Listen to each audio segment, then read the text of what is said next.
అలాగే మనతో పాటు స్టూడియోలో స్పోర్ట్స్ అనలిస్ట్ సుధీర్ గారు కూడా యాడ్ అయ్యారు. గుడ్ ఈవినింగ్ అండి. నమస్తే, ఎలా ఉన్నారు? నమస్తే అండి. So how you excited? India first toss కూడా గెలిచింది. ఫస్ట్ ఆఫ్ ఆల్ ఎక్సైట్మెంట్ ఏంటంటే వర్షం లేకపోవడం అనేది ఒక బిగ్ న్యూస్ గా చెప్పాలి. ఎందుకంటే మార్నింగ్ నుండి మనం రిపోర్ట్స్ చదువుతూనే ఉన్నాం కదా, 70% ఇక్కడ రెయిన్ ఉండవచ్చు అని చెప్పి. సో టాస్ గెలవడం అనేది అబ్సల్యూట్లీ ఇద్దరు వాళ్ళు అనలిస్ట్ చెప్పినట్టుగా ఇట్స్ బిగ్ అడ్వాంటేజ్. ఎందుకంటే ఇంపార్టెంట్ టోర్నమెంట్ లో ఎప్పుడైనా కానీ ఐ థింక్ బ్యాటింగ్ ఫస్ట్ అనేది I think it gives lot of confidence. ఎందుకంటే ఈ పర్టికులర్ టోర్నమెంట్ లో ఇండియా బ్యాటింగ్ ఫస్ట్ చేసి చాలా గెలుస్తూ వచ్చింది. అండ్ లాస్ట్ 4-5 మ్యాచెస్ లో కూడా బ్యాటింగ్ చేసి మంచి స్కోర్ చేస్తున్నాడు. అగెన్స్ట్ ఆస్ట్రేలియా 200+ స్కోర్ చేశారు, ఆఫ్ఘనిస్తాన్ అగెన్స్ట్ 180 స్కోర్ చేశారు, అండ్ ఇంగ్లాండ్ అగెన్స్ట్ కూడా 170 అనేది ఒక బిగ్ టోటల్ గా మారింది. సో ఎనీ బిగ్ టోర్నమెంట్ లో ఎప్పుడు కూడా ఎక్స్పర్ట్స్ బిగ్ ఎక్స్పర్ట్ చెప్తుంటారు కదా క్రికెటర్స్, బ్యాటింగ్ ఫస్ట్ చేయడం అనేది ఫైనల్స్ లో చాలా ఇంపార్టెంట్. ఎందుకంటే ఫస్ట్ కొంచెం ప్లస్ అంటే కావచ్చు, but again you to bat well. ఎందుకంటే కనీసం వాళ్ళు చెప్పినట్టుగా 150-160 స్కోర్ అయితే ఉండాలి. South Africa is a very good side. వాళ్ళ బ్యాటింగ్ లైనప్ కూడా స్ట్రాంగ్ గా ఉంది, అండ్ వాళ్ళ బౌలింగ్ స్ట్రాంగ్ గా ఉంది. వాళ్ళంతా వాళ్ళు ముగ్గురు స్పిన్నర్స్, ఇద్దరు స్పిన్నర్స్ ఉన్నారు, మూడు ఫస్ట్ క్లాస్ ఫాస్ట్ బౌలర్స్ ఉన్నారు వాళ్ళకు. సో అంత ఈజీ కూడా కాకపోవచ్చు రన్ స్కోర్ చేయడం అనేది, అండ్ అంత పెద్ద స్కోర్ కూడా మనం ఎక్స్పెక్ట్ చేయలేము ఈ గ్రౌండ్ పైన. There will be something for the bowlers also. Unexpected అని కాదు, అంటే ఇక్కడ ఇన్ కంపారిజన్ ఆల్ గ్రౌండ్స్ తోటి ఈ వికెట్ పైన ఎక్కువగా రన్స్ వచ్చాయి. ఆస్ట్రేలియా 200 చేసింది, ఇండియా 180 చేసింది, తర్వాత 160+ స్కోర్స్ కూడా ఈ బార్బడోస్ లో చూసాం. అంటే గతంలో ఉన్నట్టుగా బార్బడోస్ అంత పెద్ద పేస్ బౌలర్స్ కు స్వర్గధామం లాగా లేదండి. సో దాంతో రన్స్ కూడా వస్తున్నాయి. So of all the pitches I think this pitch has look better for batters actually. So ఆ కాన్ఫిడెన్స్ కూడా డెఫినెట్ గా ఉంటుంది. సో మన టీం విషయానికి వచ్చేసరికి ఇంకా ఒకటి ఫస్ట్ ఆఫ్ ఆల్ ఏంటంటే ఎటువంటి మార్పు లేదు. సేమ్ టీమ్ తోటి బలవు దిగారు. ఒకసారి ఎప్పుడైతే సిరాజ్ ప్లేస్ లో కుల్దీప్ యాదవ్ వచ్చాడో అప్పటి నుండి ఈస్ కంటిన్యూయింగ్ యాక్చువల్లీ. దానికి కారణం ఏంటంటే సౌత్ ఆఫ్రికాకు కొంచెం ఏదైనా వీక్నెస్ ఉంది అంటే కొంతమందికి, అందరికీ కాదు, బిట్ ఆఫ్ స్పిన్ ఆడడంలో కొంచెం తడబడుతుంటారు.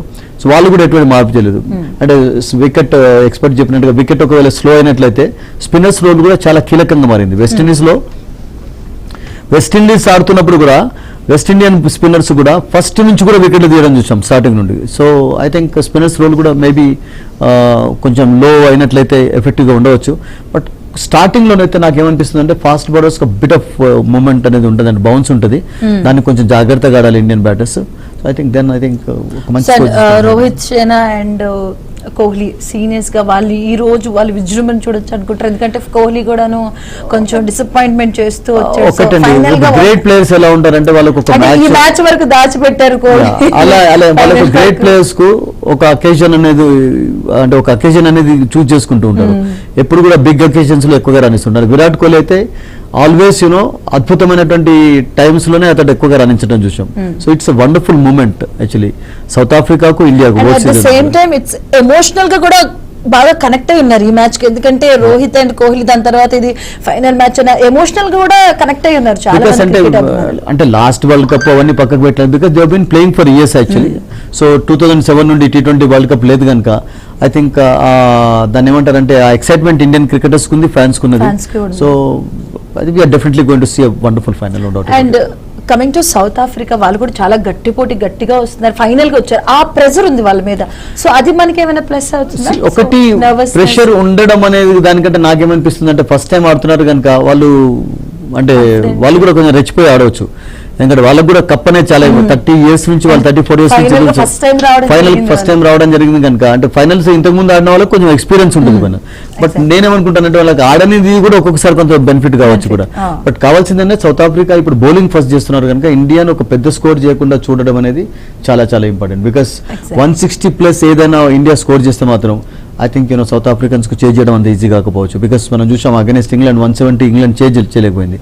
So south African bowlers they have to restrict India. ఒకవేళ వాళ్ళు కప్పు గెలవాలి అనేటువంటి ఒక దాంతో వాళ్ళు బరిలోకి దిగుతారు కనుక వాళ్ళ టార్గెట్ ఫస్ట్ ఏముంటుందంటే ఇండియాను ఎంత తక్కువ స్కోర్, తక్కువ ఇన్ ది సెన్స్ 160 లోపు కట్టడి చేయడం అనేది చాలా ఇంపార్టెంట్. అంతకంటే తక్కువ లోపు గిట్ట వాళ్ళు చేయాలంటే that will be big victory for them.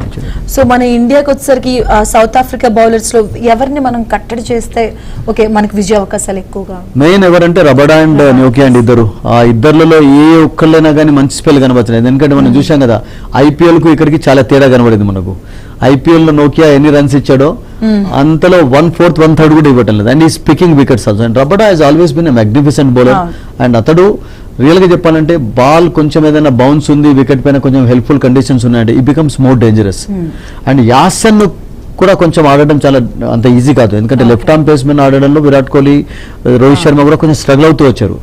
అంటే వాళ్ళ అగెనెస్ట్ రన్స్ స్కోర్ చేయలేదని కాదు, బట్ ఈ టోర్నమెంట్లో కూడా కొంచెం దాని ఏమంటారంటే ఆ వల్నరబిలిటీ కనబడింది కనుక యాసన్ కూడా కొంచెం ఫేస్ చేయడం కొంచెం కేర్ఫుల్గానే చేయాలి. అండ్ మన టీంలో ఇంకా ఎవరు ఫామ్ లోకి వస్తే బాగుంటుంది? I think Virat Kohli of course నుండే ఒక మంచి ఇన్నింగ్స్ ఎక్స్పెక్ట్ చేస్తున్నారు అందరూ. And Rishabh Pant last match ఆడకపోయినా is doing a good job actually. Suryakumar Yadav కూడా పర్వాలేదు. డుబే అతని రోల్ కూడా I think is done well అనిపించింది. హార్దిక్ పాండ్యా కూడా as an allrounder is perform well. But Virat Kohli నుండి రిషబ్ పంత్ నుండి ఆ స్కోర్స్ సరిపోవు. ఒకవేళ ఇండియా మంచి స్కోర్ ఈ రోజు చేయాలి అంటే ఈ 3 బ్యాటర్స్ లో ఒకవేళ ఫర్ ఎగ్జాంపుల్ ఏదైనా early breakthroughs South Africa రాబడితే ఐ థింక్ ముగ్గురులో ఎవరైనా కానీ ఒకళ్ళు 15-16 ఓవర్స్ వరకు ఉంటే India can put up a good total. And ఇంకా ఏ విషయంలో మనం వీక్ గా ఉన్నాం దాని మీద పటిష్టంగా ఫైనల్ మ్యాచ్ వరకు వీక్నెస్ అంటే ఏం కనబడలేదు. సౌత్ ఆఫ్రికాకు కొంచెం అంటే చిన్న టోటల్స్ కూడా వాళ్ళు డిఫెండ్ చేసుకోలేకపోయారు. ఫర్ ఎగ్జాంపుల్ అగెన్స్ట్ నేపాల్ చూసాం కదా, 114 వరకు చేయగలిగారు 115 లో, అక్కడ కూడా స్ట్రగుల్ అయ్యారు వాళ్ళు సౌత్ ఆఫ్రికన్ బౌలర్స్. సో నాకేమనిపిస్తుంది అంటే ఇండియాకి అయితే ఇప్పటి వరకు ఆడిన 8 మ్యాచ్ల్లో కూడా 8 మ్యాచ్లో ఇండియా కొంచెం కంఫర్టబుల్ గానే విక్టరీ సాధించి వస్తారు. సౌత్ ఆఫ్రికా కొన్ని టీమ్స్ తోటి స్ట్రగుల్ అయింది అగెన్స్ట్